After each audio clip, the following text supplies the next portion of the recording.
తాకట్లో ఉన్న బంగారాన్ని విడిపించి ఆ రోజున మార్కెట్ ధర కట్టి మిగిలిన డబ్బును మీకు అందిస్తుంది కొమ్మూరి గోల్డ్.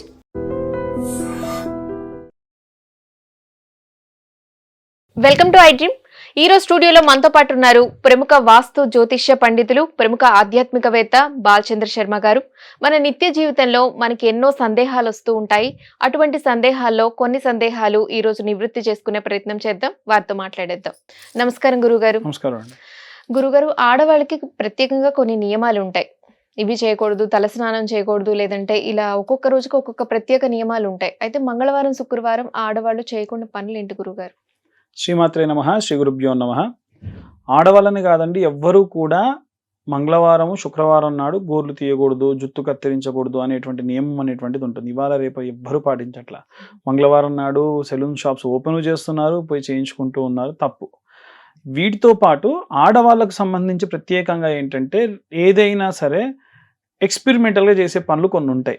మళ్ళీ మళ్ళీ రిపీట్ అవుతాయి అనేటువంటి ఏమైనా ఉంటాయి కదా, అవి ఎట్టి పరిస్థితుల్లో చేయకూడదు. ఎందుకంటే మంగళవారం మారు కోరుకుంటుంది అని అంటారు. ఉదాహరణకు ఎవరికైనా డబ్బు ఇవ్వాలి అనుకోండి, మంగళవారం నాడు ఇవ్వకూడదు. ఆడవాళ్ళే కాదు, ఎవరు కూడా డబ్బు ఇవ్వకూడదు. వృధా ఖర్చులు చేయకూడదు. అనవసరమైనటువంటి వాటిపైన ₹1 కూడా ఆ రోజు స్పెండ్ చేయకూడదు. శుక్రవారం నాడు, మంగళవారం నాడు వీలైతే జీతాలు ఇవ్వండి, అప్పులు తీర్చండి. మీ కింద ఎవరన్నా పనిచేస్తున్న ఇంట్లో పని మనిషి ఉన్నారు, ఆమెకు మీరు జీతం ఇవ్వాలి. మంగళవారం ఇవ్వండి, శుక్రవారం ఇవ్వండి, మంచిది. అలాగే ఏదైనా సరే ప్రాపర్టీ కొంటున్నారు, ఏదైనా గోల్డ్ కొంటున్నారు అనుకోండి, మంగళవారం శుక్రవారం చేయండి, మంచిది. ఇలా కాకుండా ఏవైనా సరే చేయకూడనటువంటిది, మనకి ఈ వస్తువు ఉంటే బాగుండేమో అనుకునే వస్తువుని ఆ రోజు కొనకండి. దానివల్ల ఏమవుతుందంటే మళ్ళీ మళ్ళీ మారు కోరుతూ ఉంటుంది. మంగళవారం శుక్రవారం కూడా, శుక్రవారం లక్ష్మీదేవిని అస్సలు ఇంట్లో కొంతమంది శుక్రవారం డబ్బులు ఇవ్వకూడదు అంటారు. అంత ఇవ్వకూడదు, కానీ జీతం ఇవ్వచ్చు. ఎందుకు అంటే చెప్తా. జీతం ఇవ్వడం వల్ల వాళ్ళు మీ గురించి తిట్టుకుంటారా, మంచిగా అనుకుంటారా? మనం పెట్టే ఖర్చు వల్ల మనం మంచి కోరుకోవాలి ఆ రోజు. అబ్బా మంచి టైంకి ఇచ్చారు, దీనివల్ల నా ఇంట్లో ఇన్ని కష్టాలు తీరుతాయి, మా సార్ ఇలాగే ప్రతిసారి ఇవ్వాలి అనుకుంటే మంచిగా. సో ఆ రోజు ఏమనుకుంటే మళ్ళీ మళ్ళీ జరుగుద్ది అన్నా కదా. సో మంగళవారం నాడు మీరు ఏదైతే అనుకుంటారో మీ కింద పనిచేసే వాళ్ళు మళ్ళీ అవుతుంది. షాప్ కి వెళ్ళి కొనుక్కోవడం అలాంటివి నిత్యావసర వస్తువులు అనుకోండి, ఇప్పుడు సపోజ్ పప్పు అయిపోయింది, ఉప్పు అయిపోయింది, కొనుక్కోకూడదు అంటే ఎలా కుదురుతుంది? అవి కావు.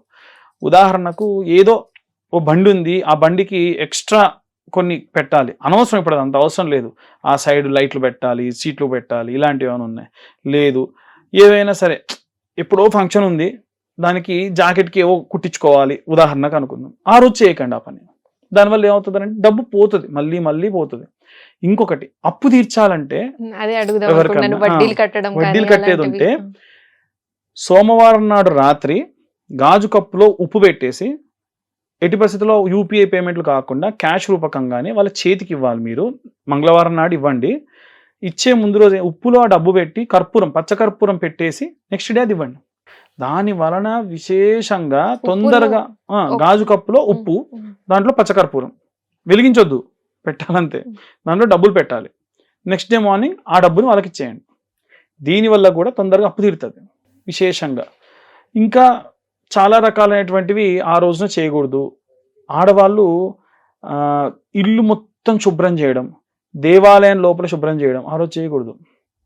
ముందు రోజే చేసేసుకోండి, పండగ ఉన్నా ఇంకేదైనా ఉన్నా సరే ముందు రోజు చేసుకోండి, అంతే తప్ప ఆ రోజున మాత్రం చేయకుండా ఉండండి. అయితే గురుగారు, దేవాలయంలో విగ్రహాన్ని ఆడవాళ్ళు తాకకూడదు, స్పర్శించకూడదు అంటుంటారు, ఇది ఎంతవరకు నిజం గురుగారు?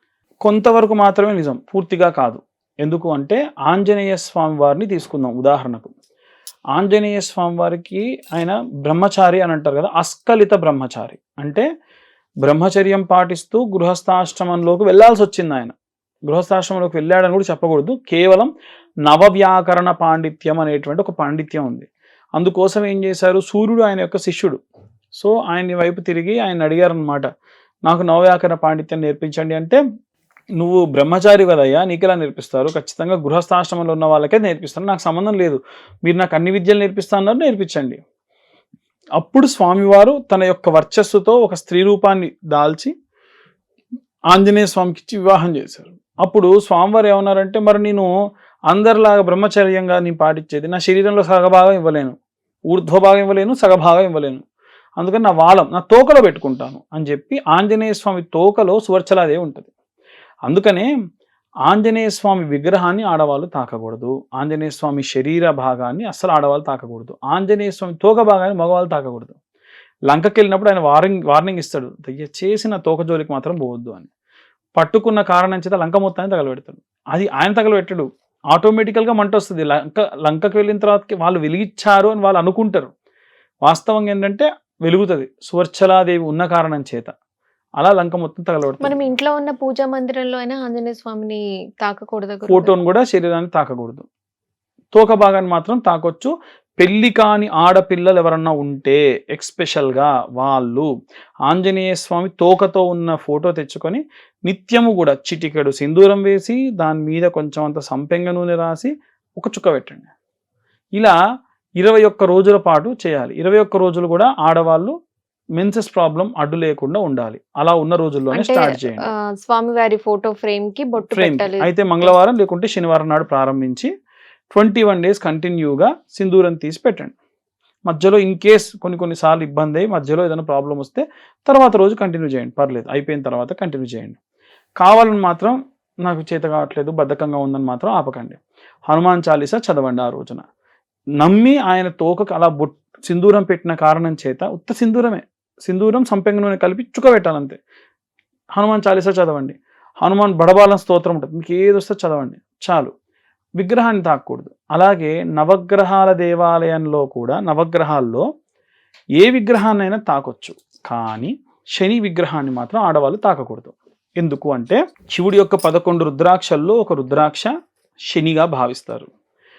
శని లోక కళ్యాణం కోసము విష్ణుమూర్తి వివాహం జరగాలి, కానీ ఒక చిన్న ఆటంకం కలిగింది. ఏంటంటే తన యొక్క లక్ష్మీదేవికి అక్కు ఉంది, మరి అక్క పెళ్లి కానీ చెల్లి పెళ్లి చేయకూడదు కదా, మరి ఎలా అని అంటే అప్పుడు జ్యేష్ఠాదేవిని వివాహం చేసుకునే వాళ్ళు ఎవరో ముందుకు రండి. జ్యేష్ఠాదేవి ఎలా ఉంటుంది, ఇనప గజ్జలు కట్టుకొని నల్లటి వస్త్రాన్ని కట్టుకొని జుట్టంతా విరబూసుకొని కాటుక మొత్తం పూసుకొని చాట చీపురు పట్టుకొని ఇలా కొట్టుకుంటూ తిరుగుతుంది. ఆమెను ఎవరు చేసుకుంటారు, ఆమె ఇంట్లో దీపం వెలిగించేది ఎప్పుడు చీకట్లో కూర్చుంటుంది.